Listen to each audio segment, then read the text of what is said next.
Welcome viewers to the final episode of the Haliburton Highland series. This isn't it exactly. Me and Lexi are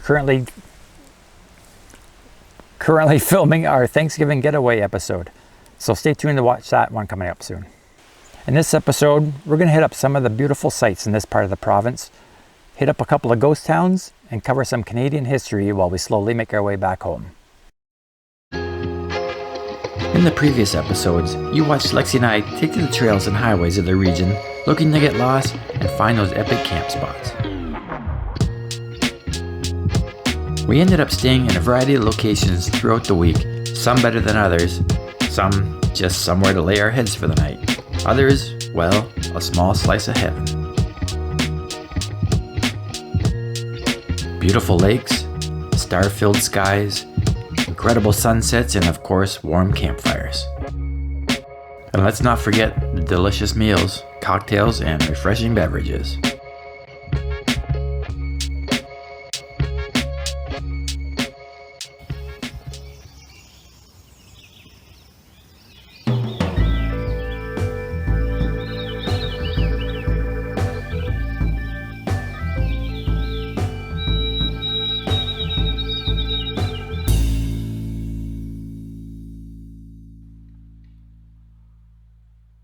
I wasn't really looking forward to leaving this spot today. Ideally, I would have loved to have stayed for another week or more, but I haven't quite made it yet as a full-time YouTuber. With most of the packing up done last night before bed, I was basically just tearing down the rooftop tent and getting a coffee in me before we set off.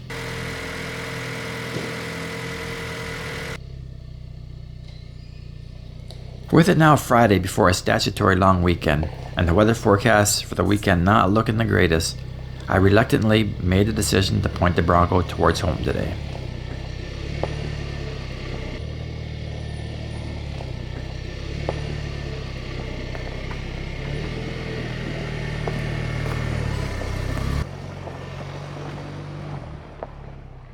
I mentioned in the last episode that the road in looked like it was getting some maintenance done to it. With one day blurring into the next, I forgot it was still a work day and wasn't fully expecting to see a fast-moving dump truck barreling down the road. Lexi either, it seems.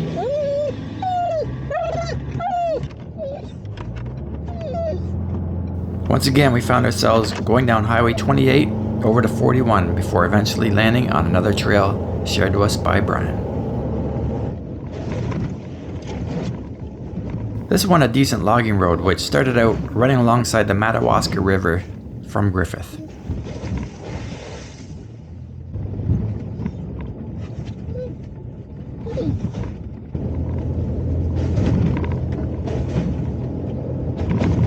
With our Canadian Thanksgiving only days away while I plug away editing this episode, it wasn't lost to me or Lexi that we just missed turkey dinner scurrying off into the woods right in front of us. And if you ever wondered why some of the logging roads in the area are worlds better than others, well, some come with their very own gravel pits.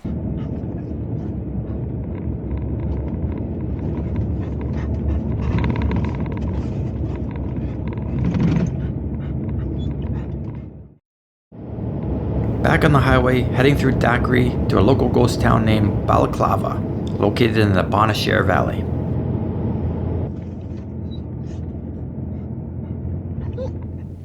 Founded in the 1860s, this one wasn't completely deserted, with some of the residents still calling it home. But you'd obviously see some of the original structures still standing.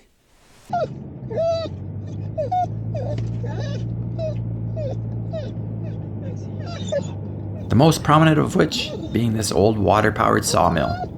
It would have been nice to poke around a little and get a closer look, but the property was fenced and gated with no trespassing signs everywhere.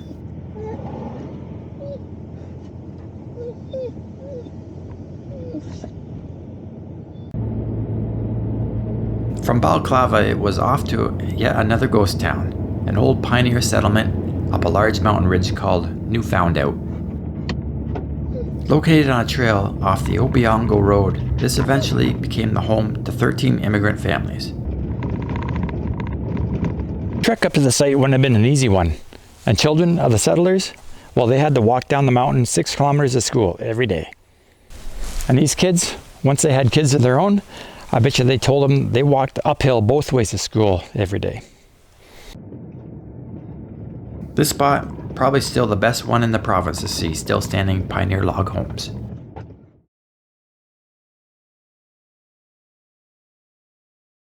These are just a couple examples right beside the trail, but others still dot the area if you're willing to go find them. Back down the mountainside and west on the Opeongo Road, our next stop is just 20 minutes up the highway, and it's an interesting one. Along the way, we saw lots of examples of old pioneer era barns, some with rough-hewn timber and others made straight from logs. And again, I marvel at the roads up here. The asphalt, newly paved, twisty, and scenic. From our high elevation, Opeongo crested over this peak towards County Road 512, offering a stunning view down into the Bonnechere Valley below.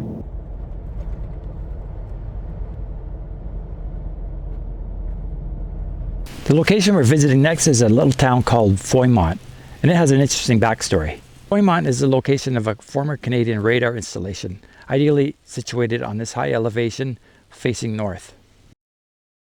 Back in the early 1950s, it was part of a series of radar stations located across Canada at the 50th parallel, working in conjunction as part of the Pine Tree Line North American Air Defense System.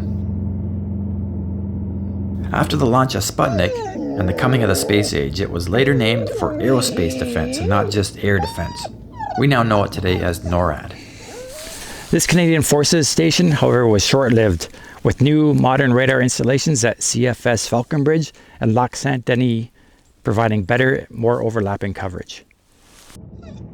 But today, many of the original military buildings are still standing. You gotta understand what it was like during the early years of the Cold War. The Soviet Union was now a nuclear superpower, and in the early 1950s, the only reasonable way to deliver a nuclear payload was by long-range bombers, hence the line of early warning radar stations. The reason Canada was involved with NORAD was because if the USSR were to strike us and the United States with nuclear bombs, it would be from directly over the Arctic and not from the Pacific or Atlantic coasts. Because of the rapidly developing Cold War between the US and the Soviets and the coming of the jet age, it wasn't long before the Russians had fleets of modern, long-range, high-speed, jet-powered nuclear bombers. Heading northwest back up the highway, the drive presented us with some beautiful vistas and wonderful countryside.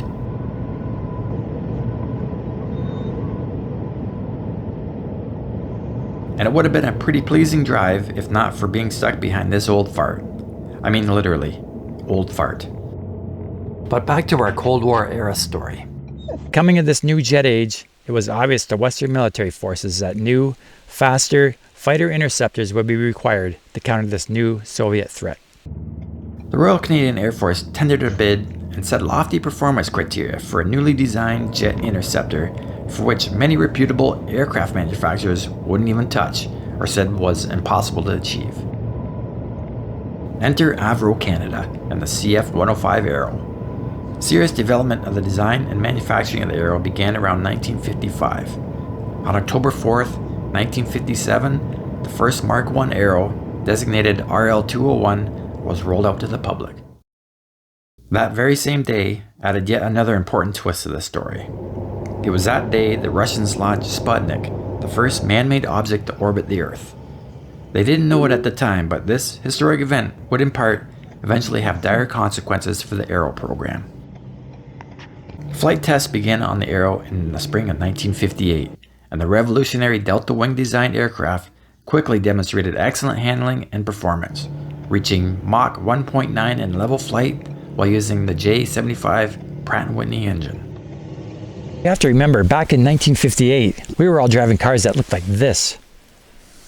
But here in Canada, we were developing and flying the most advanced aircraft the world has ever seen. Not only that, but our very own Orenda jet engine manufacturer was developing the Iroquois, a lighter, more powerful jet engine than the J75, to be used in the Arrow. The first test flights were carried out without issue by renowned test pilot Jan Zyrkowski. Barry's Bay, of course, being the hometown of Zyrkowski. In the city square, they have this wonderful tribute, Dion and the Avro Arrow. As I mentioned earlier, the production rollout of the Arrow was on the same day as the Russians put Sputnik in orbit atop a huge rocket. And so it came to be, the big red communist threat was no longer nuclear bombers flying over the Arctic, but nuclear-armed intercontinental ballistic missiles, for which interceptor jet fighters, no matter how fast or how advanced, would be useless to counter. Realize at this time, Avro Canada was the third largest company in Canada, employing almost 15,000 people. Attempts were made to spread the development costs of this massive project with international sales of both the airframe and the Iroquois engine. Primarily because of national policy and the shift in the defensive winds, the US wasn't even interested in the Arrow, nor was the UK or France or anyone else for that matter, or it would seem at the time. All of this was taking place during a shift in the national politics in Canada. The Liberals were out of office and John Diefenbaker's fiscally minded Conservatives now ran the House. As you can well imagine, such a massive government undertaking involving advanced engineering and development incurred even higher costs, continually running over budget. It was estimated that the Arrow project budget alone was more than the combined budget of all the Canadian military defense spending, something that wasn't lost on the chiefs of staff. And so the Arrow cancellation happened on the 20th of February 1959, a day which became known as Black Friday. 14,500 Avro employees were immediately out of work, as well as approximately another 15,000 more in the Avro supply chain. A month later, the project was scheduled for official military review, and the first Mark II Arrow, designated RL-206, with a pair of more powerful Arunda Iroquois engines, was being readied for speed and altitude record attempts. After the program was cancelled, all 6 production and test variants of the Arrow aircraft were ordered destroyed. All design plans, prints, production tooling, and engines were ordered destroyed as well. Later it was learned through the RCMP these actions were attributed to a Soviet mole infiltrating the Avro company. It was also suggested that after getting word of the cancellation of the project, the US, Britain, France, and others all became greatly interested in acquiring the leftovers of the project, the aircraft, the tooling, design prints, and materials.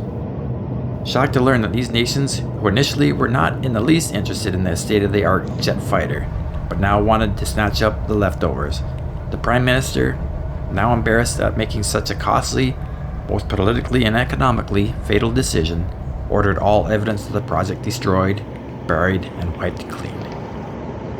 On a brighter note, many of the former Avro Arrow engineers found work in the United States, working for NASA and other top American aircraft manufacturers. Some key Avro engineers were integral in the early Gemini and Apollo space programs. Such a sad demise to a program that brought great national pride and global respect to Canada in a much different political time than today. Something we'll likely never ever witness again from our modest country. Well, I hope you enjoyed this episode, the last video of the summer. I'm currently hard at work bringing you the traditional Canadian Thanksgiving edition episode. I hope you'll join me when it airs. And it must be said, what a difference a few weeks makes. Like and subscribe, and thanks for watching.